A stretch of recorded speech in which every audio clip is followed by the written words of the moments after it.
मेरी अब भी आपसे अपील है कि इस बिल को वापस लीजिए। यह बिल कहीं से आपके अपने नागरिकों के लिए अच्छा नहीं है। यह बिल सिर्फ इस देश के मुसलमानों को नीचा दिखाने का और अपने एक ऐसे मतदाता वर्ग को खुश करने का बिल है जिनको इस बिल के पास हो जाने से कुछ मिलेगा भी नहीं।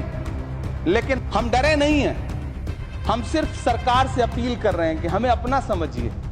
हम आपके अपने हैं, इस देश के नागरिक हैं और आप ताकत में हैं। संख्या बल के आधार पर बिल हो सकता है आप पास करा लें, लेकिन आपको यह बात समझनी पड़ेगी कि हम तो वो तारीख हैं, जहनों में रहना है जिसे कागजी पुर्जे नहीं जो फाड़ डाले जाएंगे।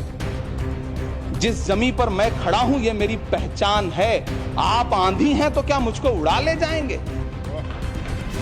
आपको यह बात समझनी पड़ेगी। आपको अगर इतना विपक्ष की तरफ से पहले जेपीसी में इतने सारे पॉइंट्स आए और उसके बाद कल से लोकसभा में और राज्यसभा में सुझाव आप सुनने को तैयार नहीं है, लोगों की शंका को दूर करने के बारे में आप बिल्कुल सोच नहीं रहे, बस आप कह रहे हैं यह बिल उम्मीद की नई किरण है। नहीं साहब, इसे भले किरण जी लेके आए हैं लेकिन ये उम्मीद की नहीं बल्कि नाउम्मीदी की किरण है। और इस देश की एक बहुत बड़ी आबादी इस बात से खदशे में है, शक में है कि आप सीधे उनकी जमीनों को लूट करके धन्ना सेठों को बेचना चाहते हैं। मेरी अब भी आपसे अपील है कि इस बिल को वापस लीजिए।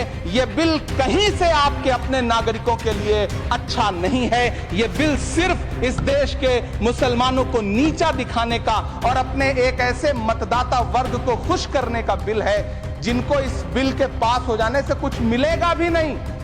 लेकिन आप एक नैरेटिव देना चाहते हैं, एक मैसेज देना चाहते हैं। मेरी आपसे अपील है कि कृपया ये जो सबका साथ सबका विकास का नारा है, इस नारे को रत्ती भर तो चरित्रार्थ कर दीजिए। बहुत बहुत धन्यवाद।